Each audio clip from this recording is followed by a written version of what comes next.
lokacin da dandazon magoya bayan jam'iyyar APC kenan ke wata zanga-zanga a harabar hukumar zaben reshen jihar Kano bisa buƙatar neman da a cire shugaban hukumar zaben na jihar Kano. Akwai abubuwa da dama wanda yake haƙƙinmu ne an tauye mana. Idan kai duba da ƙuri'un da aka sauke sun zarta ƙuri'un da aka ci zaɓe, haka ba za mu taɓa yadda da wannan tsari ba. To ko menene musabbabin wannan zanga-zanga? Barista Abdu Fage shine mai magana da yawun 'yan zanga-zangar. Muna nema ne a cire wannan shugaban hukumar zaɓe na Kano saboda abin da ya mana lokacin zaɓe.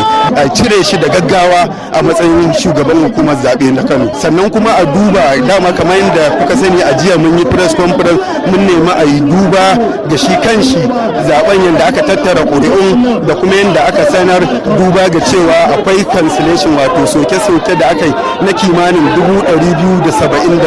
Galibin magoya bayan jam'iyyar APC da suka halarci haraba ofishin hukumar zaben a jihar Kano na cike da wannan korafi. Sunana Abba Muhammad Bello. Sarka muna yin wa'annan abubuwa ne bisa tsari na doka.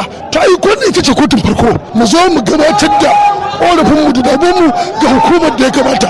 Kotu ita ma za mu je kotu.